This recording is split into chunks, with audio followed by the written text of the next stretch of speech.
Assalamualaikum warahmatullahi wabarakatuh. Kami dari TIF golongan C ingin mempresentasikan mengenai Local Area Network. Perkenalkan, nama saya M. Hasan dengan NIM E41201427.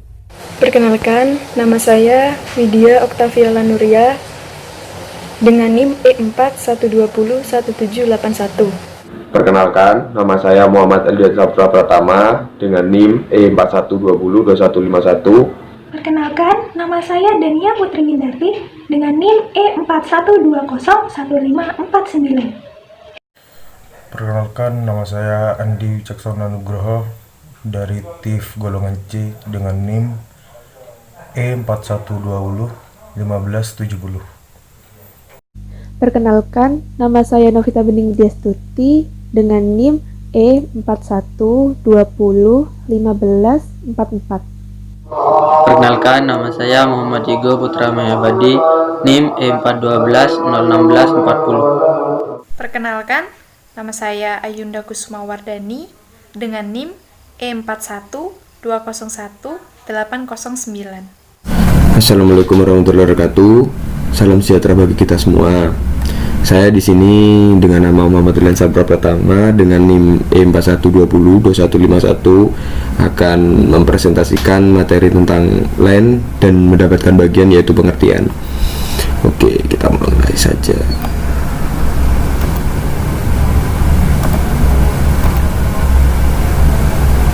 Pengertian LAN. Oke. Pengertian LAN adalah suatu jaringan komputer di mana cakupan wilayah jaringannya sangat kecil atau terbatas. Misalnya, jaringan komputer kantor, sekolah, rumah, atau dalam satu ruangan saja. LAN adalah kependekan dari Local Area Network, suatu jaringan komputer di mana cakupan wilayah jaringannya sangat kecil atau terbatas. Misalnya, jaringan komputer kantor, sekolah, rumah, atau di dalam satu ruangan saja. Pada umumnya, jaringan LAN digunakan untuk menghubungkan beberapa komputer yang berada di dalam wilayah kecil atau berdekatan. Misalnya, jaringan komputer di dalam suatu ruangan sekolah yang saling terhubung sehingga proses pertukaran data bisa dilakukan dengan mudah dan cepat. Saat ini, kebanyakan jaringan LAN berbasis pada teknologi IEEE 802.3 Ethernet menggunakan perangkat switch yang mempunyai kecepatan transfer data 10, 100, atau 1000 megabit per second. Selain itu, ada juga teknologi 802.11b atau Wi-Fi yang banyak dipakai untuk membentuk LAN, di mana area yang menyediakan koneksi LAN berteknologi Wi-Fi disebut dengan hotspot. Pada sebuah jaringan LAN, setiap node atau komputer mempunyai daya komputasi sendiri. Berbeda dengan konsep DAM terminal, seperti komputer juga dapat mengakses sumber daya yang ada di LAN sesuai dengan hak akses yang telah diatur. Sumber daya tersebut dapat berupa data atau perangkat seperti printer. Pada jaringan LAN, seorang pengguna juga dapat berkomunikasi dengan pengguna yang lain dengan menggunakan aplikasi yang sesuai. Dengan teknologi LAN, kita dapat saling berbagi data yang telah kita simpan dalam folder sharing. Selain itu juga, kita dapat menggunakan satu printer secara bersamaan dalam satu jaringan komputer lokal ini. Sekian, terima kasih.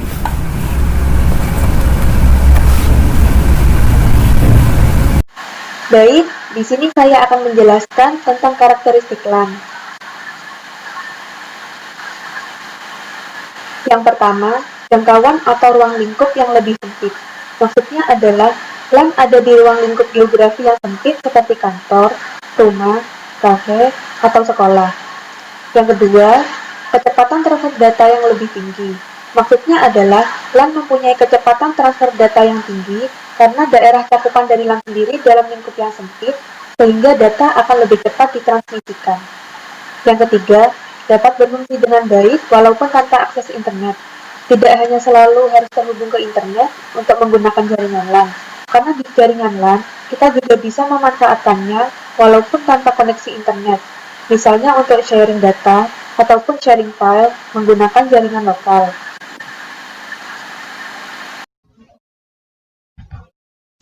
Di sini saya akan menjelaskan mengenai komponen LAN. Komponen LAN merupakan apa yang harus ada dalam sebuah local area network.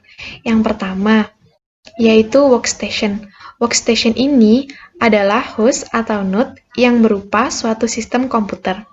Workstation ini adalah sebuah sistem komputer yang terhubung dengan server. Workstation bisa berupa sejumlah komputer yang saling terhubung, atau juga bisa berbentuk sebuah komputer besar seperti sistem mini komputer.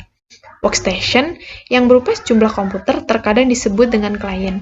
Klien-klien ini saling terhubung dengan bantuan hub atau switch yang kemudian dihubungkan lagi dengan komputer server. Sehingga antara klien dengan klien ataupun antara klien dengan server dapat saling bertukar data secara langsung. Workstation berasal dari bahasa Inggris yang artinya stasiun kerja. Dalam Wikipedia, workstation adalah suatu komputer dengan spesifikasi tinggi yang fungsinya digunakan untuk keperluan pekerjaan, seperti perhitungan ilmiah, teknik, dan menghubungkan komputer satu dengan yang lain, atau terhubung dengan komputer server. Workstation umumnya memiliki dukungan yang lengkap untuk keperluan semua pekerjaan dan tugas yang dilakukan. Instalasinya, workstation dihubungkan dengan jaringan LAN, atau Local Area Network, dengan menjalankan operating system multi-user. Jadi, setiap user memiliki login yang berbeda-beda. Operating system workstation yang paling banyak dijumpai saat ini menggunakan OS Unix atau sejenisnya. Untuk harga, yang pasti workstation memiliki harga yang lebih mahal dari komputer biasa. User atau pengguna bisa berhubungan dengan jaringan, yaitu melalui workstation, dan juga bisa saling berkomunikasi seperti bertukar data. Pengguna juga bisa melakukan run program aplikasi yang terpasang pada workstation. Program ini bisa bekerja dengan sendirinya di workstation atau standalone, atau bisa juga menggunakan jaringan seperti untuk saling bertukar informasi dengan workstation atau pengguna lain. Jadi, secara kesimpulan, workstation ini merupakan sebuah sistem komputer yang terhubung dengan suatu server yang nantinya dapat saling bertukar data.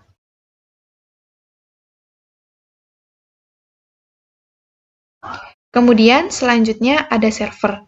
Server adalah sebuah komputer yang berfungsi untuk mengendalikan jaringan. Dari komputer server ini, kita dapat mengendalikan, mengirim data, dan menerima data dari komputer-komputer workstation. Server juga diartikan sebagai sebuah perangkat keras atau hardware yang berguna untuk melayani jaringan dan workstation yang tersambung dengan suatu jaringan tersebut. Umumnya, research atau sumber daya, misalnya seperti printer, disk, dan lain sebagainya, yang akan dipakai secara bersamaan oleh pengguna di workstation, berada dan bekerja pada server. Server juga dapat menjadi alat untuk menyimpan data secara bersamaan. Teknologi jenis ini dikenal dengan disk server, file server, atau disk storage. Jenis server lainnya adalah print server, yaitu server yang dapat digunakan bersama-sama. Server bisa berbentuk sistem komputer yang dibuat khusus untuk keperluan tersebut, sehingga tidak bisa digunakan sebagai workstation, karena baik secara perangkat keras atau perangkat lunak, server berfungsi untuk mengelola jaringan. Namun, ada juga server yang sebetulnya berbentuk workstation, dengan disk drive. Dalam hal ini, memiliki kapasitas yang lumayan besar. Dan, server bisa digunakan juga sebagai workstation oleh pengguna. Dapat disimpulkan bahwa server ini merupakan sebuah komputer yang fungsinya untuk mengendalikan jaringan, yang nantinya dapat terhubung dengan workstation agar dapat saling bertukar data. Kemudian, selanjutnya ada link. Link ini merupakan sebuah komponen jaringan LAN yang memiliki fungsi untuk menghubungkan server dan workstation atau perangkat lain secara fisik. Server dan workstation tidak bisa berfungsi jika peralatan tersebut tidak saling terhubung secara fisik. Hubungan ini dalam LAN diketahui sebagai media transfer yang pada umumnya berupa kabel, atau saat ini biasanya menggunakan jaringan nirkabel, yaitu Wi-Fi. Link ini merupakan sebuah komponen yang ada pada LAN yang fungsinya itu untuk menghubungkan antara server dan workstation ataupun perangkat lain secara fisik. Jika tidak ada link ini, maka server dan workstation itu tidak bisa berfungsi dengan baik dan juga tidak bisa saling terhubung secara fisik. Selanjutnya yaitu Network Interface Card. merupakan sebuah kartu yang berfungsi sebagai jembatan dari komputer ke sebuah jaringan komputer. Suatu workstation tidak bisa disambungkan secara langsung dengan kabel jaringan maupun dengan transceiver kabel, tapi melalui rangkaian elektronika khusus untuk mengatasi network protokol yang bersambungan dengan perangkat keras. Rangkaian ini dikenal dengan nama Network Interface Card atau Network Controller. Network controller ini tidaklah sama untuk setiap jenis LAN, tetapi ada juga controller yang dibuat sedemikian rupa sehingga bisa dipakai untuk berbagai jenis LAN. Jadi, Network Interface Card ini merupakan sebuah kartu yang memiliki fungsi untuk menjembatani dari komputer ke sebuah jaringan komputer. Jadi, workstation itu tidak bisa disambungkan secara langsung dengan kabel maupun dengan transceiver kabel, tetapi harus melalui Network Interface Card ini.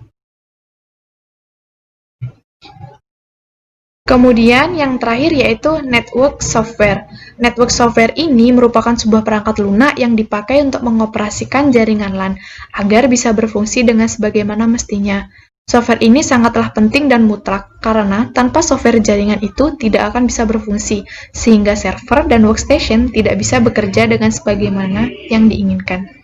Software inilah yang mengizinkan sistem komputer untuk bisa berhubungan dengan sistem komputer lain.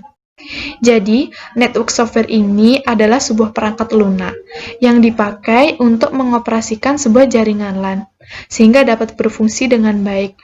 Tanpa software ini, jaringan tidak akan bisa berfungsi, sehingga server dan workstation tidak bisa bekerja dengan sebagaimana yang diinginkan. Komponen-komponen LAN ini memiliki keterkaitan antar hubungan.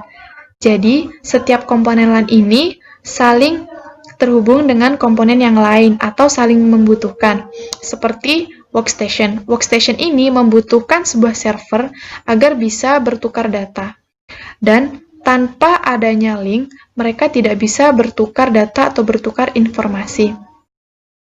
Selain itu, network interface card ini yang fungsinya untuk menjembatani dari komputer server ke komputer workstation, sehingga tanpanya tidak bisa juga untuk bertukar informasi. Dan komponen yang terakhir yaitu network software. Komponen ini adalah komponen yang paling penting. Jika tidak ada komponen ini, maka sebuah server ataupun workstation yang terhubung sekalipun tidak akan bisa bertukar informasi sebagaimana yang diinginkan ataupun tidak bisa digunakan untuk mengoperasikan jaringan LAN agar bisa berfungsi. Terima kasih. Demikian penjelasan dari saya. Selanjutnya akan disambung oleh teman saya.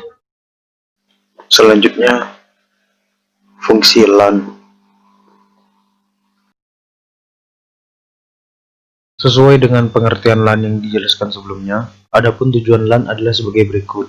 Yang pertama, menghubungkan antar komputer dalam jangkauan yang kecil, seperti yang dijelaskan sebelumnya bahwa LAN adalah sebuah jaringan yang hanya mencakup jangkauan relatif kecil, seperti sekolah, kantor, gudang, rumah sakit, dan lain-lain. Yang kedua, memungkinkan komunikasi antar perangkat dalam jaringan komputer. Tidak hanya untuk konektivitas jaringan, namun LAN juga memungkinkan terjalinnya komunikasi antara pengguna dengan pengguna, maupun antara server dengan pengguna. Yang ketiga, mempercepat proses berbagi program atau data di dalamnya. Di dalam jaringan LAN, kita bisa melakukan sharing file dan sharing program untuk digunakan bersama dalam satu jaringan. Karena jangkauan LAN yang relatif kecil, maka proses berbagi program atau data menjadi lebih cepat. Yang terakhir, membantu menghemat biaya untuk mengoperasikannya. Membantu menghemat biaya operasional karena perangkat dalam satu jaringan dapat dipakai secara bersama-sama. Misalnya printer, server, dan lain sebagainya. Selanjutnya, saya akan menjelaskan materi yaitu prinsip kerja Local Area Network atau yang biasa disingkat dengan LAN. Prinsip kerja LAN tergantung dengan pola atau topologinya. Jika jaringan tersebut menggunakan pola tidak terpusat, maka setiap komputer yang terhubung dengan jaringan disebut host. Pola tidak terpusat ini dimaksud tidak ada server di dalamnya, sehingga tiap komputer berdiri sendiri-sendiri dan hanya bisa berhubungan dengan pengguna. Namun, Jika jaringan tersebut terpusat, maka akan ada istilah server dan workstation. Server adalah sebuah komputer yang berfungsi untuk mengendalikan jaringan. Dari komputer server ini, kita dapat mengendalikan, mengirim data, dan menerima data dari komputer-komputer workstation. Kemudian workstation adalah sebuah sistem komputer yang terhubung dengan server. Workstation ini berupa sejumlah komputer yang saling terhubung dan biasa disebut klien. Klien-klien ini sering terhubung dengan bantuan hub atau switch yang kemudian dihubungkan lagi dengan komputer server. Sehingga antara klien dengan klien ataupun antara klien dengan server dapat saling bertukar data secara langsung. Di sini juga terdapat gambar yang telah diberi keterangan pada setiap nomornya. Pertama yaitu internet, kedua kabel or DSL jack, ketiga broadband modem, keempat host komputer, dan kelima switch. Gambar pertama yaitu internet. Jaringan LAN pasti membutuhkan internet yang mengalir ke nomor 2 yaitu kabel or DSL jack. Kemudian lanjut ke broadband modem. Ini ibaratnya server yang menghubungkan jaringan ke internet karena modem merupakan sisi teratas dalam jaringan, sedangkan klien atau komputer merupakan sisi terbawah. Kemudian terdapat host komputer yang berguna untuk menyeting modem. Selanjutnya, dari modem dan komputer akan ada komponen yang bernama switch, yaitu membagi beberapa kabel atau pengguna untuk menghubungkan masing-masing komputer pada sebuah jaringan LAN. Demikian yang dapat saya jelaskan mengenai materi prinsip kerja Local Area Network. Kemudian materi berikutnya akan dijelaskan oleh teman kelompok saya yang lain. Terima kasih. Baik, di sini saya akan melanjutkan materi selanjutnya, yaitu tentang kelebihan dan kekurangan dari LAN atau Local Area Network. Kelebihan LAN. Yang pertama, berbagi sumber daya. Di dalam jaringan LAN antar pengguna bisa saling berbagi sumber daya, baik secara sharing file, sharing program, maupun sharing hardware seperti printer. Yang kedua, data terpusat. Maksudnya adalah data yang ada pada setiap komputer di dalam jaringan LAN dapat disimpan di suatu tempat, yaitu di server. Dengan adanya server, maka setiap pengguna dapat mengakses file yang ada di masing-masing komputer. Yang ketiga, mudah bertukar file. Seperti yang dijelaskan pada poin pertama tadi, di dalam jaringan LAN, jika kita ingin bertukar file, tidak perlu repot-repot untuk mengcopy paste ke sebuah flash disk dan lain-lain. Cukup dengan melakukan sharing file. Yang keempat, kontrol jaringan efektif. Karena jangkauan yang relatif sempit, maka akan memudahkan untuk melakukan kontrol jaringan. Yang kelima, proses backup lebih mudah. Jangkauan yang tidak terlalu luas juga memudahkan pada proses backup data yang akan jauh lebih mudah. Selain itu, backup data juga bisa dilakukan di sisi server. Yang keenam, efisiensi waktu dan biaya. Pada dasarnya, biaya instalasi tergantung pada besarnya infrastruktur dan juga kondisi geografis dan jenis topologi jaringannya. Namun, instalasi LAN pada umumnya membutuhkan biaya yang lebih sedikit jika dibandingkan dengan instalasi MAN dan juga WAN. Selanjutnya, kekurangan dari LAN. Yang pertama, masalah server pusat. Di sini, jika terjadi masalah pada server pusat, maka akan berakibat buruk pada seluruh jaringan LAN. Misalnya, jika pada server pusat mengalami gangguan, maka seluruh workstation yang ada di bawahnya akan mengalami gangguan juga. Yang kedua, keamanan data rentan. Penggunaannya yang cenderung bersamaan, maka akan mengakibatkan jika salah satu komputer terkena virus, maka komputer yang lain juga berpotensi akan terkena virus juga. Yang ketiga, hanya bisa terhubung satu jaringan. Hanya bisa terhubung dalam lingkup jaringan tersebut karena pada dasarnya LAN cakupannya hanya sebatas seperti sekolah, gedung, kantor, rumah sakit, dan lain-lain. Yang keempat, jika banyak pengguna yang terhubung, dapat memperlambat jaringan karena keterbatas jangkauannya pasti juga berdampak kepada keterbatasan pengguna. Jika pengguna sudah melebihi batas maksimal, biasanya jaringan akan lebih lambat. Di sini saya akan membahas tentang perangkat LAN. Perangkat LAN yang pertama adalah kabel UTP. Kabel UTP atau yang biasa disebut dengan kabel LAN memiliki fungsi yakni menghubungkan antara device satu dengan device yang lainnya. Yang kedua adalah konektor RJ45. Konektor ini memiliki 8 pin yang digunakan untuk menghubungkan kabel ke PC ataupun hub, switch, router, dan yang lain sebagainya. Tang crimping. Tang crimping adalah tang yang digunakan untuk meratakan ujung kabel UTP agar kabel-kabel UTP dapat terhubung dengan pin yang ada pada konektor RJ45. LAN card. LAN card atau yang biasa dikenal dengan NIC memiliki fungsi yakni menghubungkan sejumlah komputer atau perangkat komputer agar bisa melakukan pertukaran data. Yang kelima adalah LAN tester.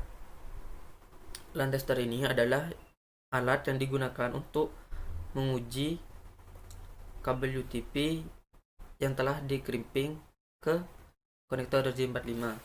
Jika crimpingnya sudah benar, maka lampu indikator yang ada pada LAN tester akan hidup semua. Tapi jika ada satu yang tidak terpasang dengan pin konektor RJ45, maka lampu indikator tersebut akan mati. Yang keenam adalah hub. Hub adalah sebuah perangkat yang digunakan untuk menyatukan komputer menjadi jaringan yang selanjutnya akan dihubungkan menuju komputer server. Yang ketujuh adalah switch. Switch hampir sama dengan hub sebenarnya, yaitu untuk menghubungkan komputer dan membentuk jaringan. Yang kedelapan adalah router. Router merupakan perangkat keras jaringan yang dapat digunakan untuk menghubungkan beberapa jaringan yang sama ataupun jaringan yang berbeda.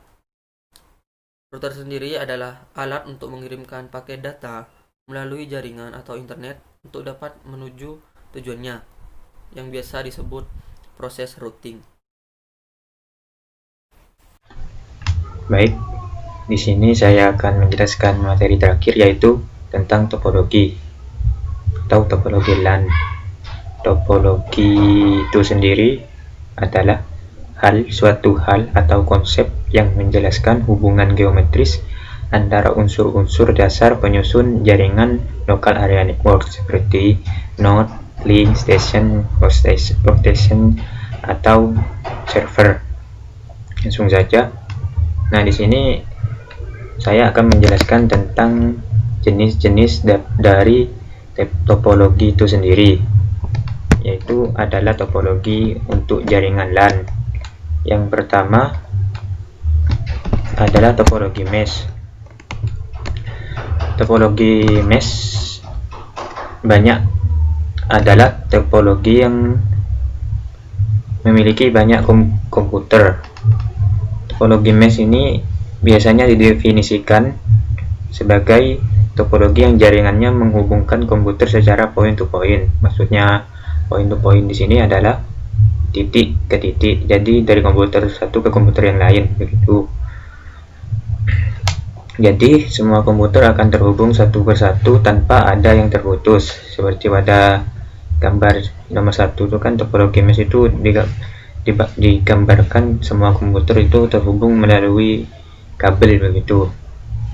Jadi untuk topologi mesh ini bukan topologi yang berpusat pada server, jadi tidak menggunakan pola yang berpusat. Kelebihan dari topologi mesh itu sendiri adalah kemampuan sistemnya itu terus bekerja ketika ada kegagalan komponen. Kenapa begitu? Karena banyaknya link dengan setiap node atau penghubung di setiap topologi di dalamnya. Untuk kekurangannya sendiri itu adalah biaya instalasi mahal dan memakan waktu yang lama karena harus satu-satu manajemen jaringan. Jadi pembangunannya itu rumit karena harus membangun satu persatu. Untuk yang nomor 2 adalah topologi star. Topologi star atau sering disebut topologi bintang adalah jaringan yang menghubungkan semua komputer dengan konsentrator berupa perangkat hub atau switch yang ada di tengahnya. Seperti gambar yang ada di PowerPoint, itu kan ada beberapa komputer yang di tengahnya itu ada hub yang dihubungkan oleh kabel. Dalam topologi star ini sendiri, jaringan menggunakan pola yang terpusat sehingga ada komputer yang berfungsi sebagai server dan ada pula yang bertindak sebagai workstation. Keuntungannya sendiri itu yang pertama adalah instalasi mudah. Kenapa instalasinya mudah? Karena cukup menarik kabel dari sebuah workstation atau client menuju ke hub atau switch yang bertindak sebagai server. Yang kedua adalah biaya instalasi murah karena hanya membutuhkan satu switch untuk satu jaringan. Nomor 3 adalah penambahan node bisa dilakukan dengan mudah. Maksudnya adalah ketika kita ingin menambahkan sebuah komputer baru, kita tinggal menarik satu kabel dari hub tanpa perlu menyambungkan dengan komputer yang ada di jaringan tersebut. Yang keempat adalah troubleshooting mudah, karena ketika salah satu komputer terdapat masalah, maka cukup melihat dari sisi server komputer mana yang bermasalah. Jadi tidak perlu mengecek satu persatu dari semua komputer yang ada di dalam jaringan tersebut. Yang keenam adalah manajemen terpusat dan memudahkan untuk jaringan dalam skala besar. Karena ini menggunakan manajemen data terpusat atau pengendaliannya melalui server, pastinya kan akan memudahkan untuk mengelola jaringan tersebut baik di skala kecil maupun skala besar. Kekurangannya adalah jika switch atau hub rusak, maka jaringan akan lumpuh total. Maksudnya di sini adalah karena ini bergantung kepada hub atau switch yang ada di tengah, jadi topologi ini bila hub atau switchnya bermasalah, maka semua jaringan akan bermasalah gitu. Untuk yang selanjutnya, yang ketiga adalah topologi ring atau sering disebut topologi cincin. Topologi ring ini adalah topologi jaringan yang menghubungkan host dengan host lainnya dengan dalam lingkaran tertutup. Host di sini itu maksudnya adalah workstation atau komputer dari klien ya. Terus topologi ini menggunakan pola jaringan yang tidak terpusat. Bedanya dengan topologi yang di awal, topologi mesh itu adalah, kalau topologi mesh itu kan dari komputer satu ke komputer yang lain itu harus tersambung dengan media kabel. Namun untuk topologi ring ini cukup tersambung di antara kanan kiri komputernya itu, jadi cukup menggunakan dua komputer berbentuk, jadi pada akhirnya itu akan berbentuk lingkaran atau sebuah cincin. Untuk kelebihannya sendiri itu proses instalasi mudah dan biaya instalasi murah. Lalu penambahan node dapat dilakukan dengan mudah, tinggal menarik kabel di tengah komputer yang akan kita pasang nanti. Terus yang terakhir, kelebihannya bekerja baik pada network skala kecil. Untuk kekurangan dari topologi ring ini sendiri adalah, yang pertama, jika kabel putus atau rusak maka jaringan lumpuh total. Maksudnya di sini adalah pada gambar misalnya ada komputer satu jaringannya bermasalah, maka akan mengakibatkan lumpuh total di seluruh jaringan. Kenapa? Karena dari komputer satu kan tidak akan bisa mengakses komputer 2, komputer 3 maupun komputer yang keempat. Begitu juga seterusnya. Untuk yang kekurangannya kedua adalah proses troubleshooting cukup susah. Mengapa cukup susah? Karena kita harus mengecek satu persatu di semua komputer ini mana yang bermasalah begitu. Untuk kekurangan yang ketiga adalah manajemen network dalam skala besar sulit dilakukan. Untuk yang topologi yang keempat adalah topologi bus. Topologi bus sendiri adalah jaringan yang menggunakan sebuah kabel untuk menghubungkan semua komputer, sehingga semua host terhubung secara langsung dengan kabel tersebut. Topologi ini menggunakan pola jaringan yang tidak terpusat, sama dengan topologi ring maupun topologi mesh. Kelebihannya adalah proses instalasi mudah dan biaya instalasi murah karena tidak terpusat. Yang kedua adalah penambahan not dapat dilakukan dengan mudah dengan cara menarik sebuah kabel untuk menambahkan sebuah komputer baru. Yang ketiga, bekerja baik pada network skala kecil. Untuk kekurangan dari topologi bus sendiri adalah jika kabel putus atau rusak, maka jaringan lumpuh total. Yang kedua adalah proses troubleshooting cukup susah. Yang ketiga adalah manajemen network dalam skala besar yang sulit dilakukan. Untuk yang topologi yang kelima atau yang terakhir adalah topologi tree atau biasa disebut dengan topologi pohon. Mengapa disebut topologi pohon? Karena bentuknya itu menyerupai sebuah pohon. Topologi tree itu adalah jaringan komputer terpusat yang mana terdapat tingkatan simpul atau node, di mana simpul yang di atas dapat mengatur simpul yang di bawahnya. Data yang menuju simpul bawah pun harus melewati simpul atas dulu, demikian pula sebaliknya. Jadi di topologi tree ini nantinya jaringannya itu akan bercabang-cabang, dan cabang yang paling atas itu bisa mengatur jaringan yang ada di bawahnya. Untuk pertukaran data sendiri, jika ingin mengirim data ke jaringan yang paling bawah, maka harus melewati jaringan yang di atas terlebih dahulu. Begitu pula sebaliknya. Untuk lebih jelasnya bisa dilihat seperti yang digambar ini ya. Itu kan ada satu server utama yang paling atas, dan di bawahnya itu ada 3 hub yang masing-masing hub itu ada jaringannya tersendiri. Untuk kelebihannya sendiri itu, yang pertama, penambahan node bisa dilakukan dengan mudah karena kita cukup memilih ingin menambahkan di bagian jaringan yang mana dan tinggal menarik kabel dari hub. Untuk yang kedua, troubleshooting mudah karena kita bisa mengecek dari sisi hub maupun server di bagian mana yang terdapat bermasalah begitu. Nomor 3, kelebihan yang ketiga, jika salah satu kabel ada yang putus, jaringan tetap bisa berfungsi. Mengapa demikian? Karena setiap jaringan itu kan ada hubnya sendiri-sendiri, jadi tidak akan mempengaruhi komputer maupun jaringan yang lain. Yang keempat, manajemen terpusat dan memudahkan untuk jaringan dalam skala besar. Karena ini terpusat kepada satu server, maka pastinya akan memudahkan untuk kontrol jaringan oleh seorang administrasi server.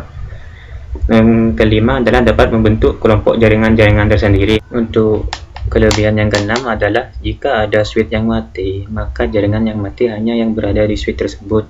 Misalnya kita lihat di gambar ini kan ada satu switch yang di sebelah kiri dan 2 switch yang ada di sebelah kanan. Nah, jika yang bermasalah atau mati itu switch yang sebelah kiri, maka yang jaringan yang mati itu hanya jaringan yang ada di bawah switch yang sebelah kiri. Untuk dua jaringan yang sebelah kanan tidak akan berpengaruh gitu. Untuk kekurangannya sendiri adalah jika ada switch yang paling atas mati, maka jaringan yang di bawahnya akan mati total. Nah, misalnya ini di yang kanan ini kan itu ada konsentrator atau hub yang ada di atas. Nah, jika konsentrator yang kanan ini yang paling dekat dengan server ini mati atau bermasalah, maka semua jaringan yang ada di bawahnya itu akan ikut bermasalah begitu. Cukup sekian untuk materi topologi local area network, dan ini adalah materi yang terakhir. Saya mewakili kelompok saya, bila ada kesalahan mohon maaf yang sebesar-besarnya. Untuk teman-teman yang ada pertanyaan dipersilahkan.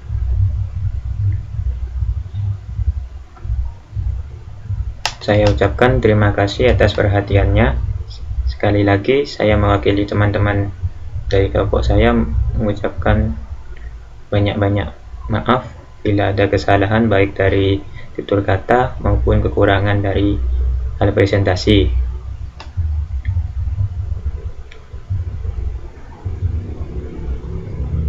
Terima kasih.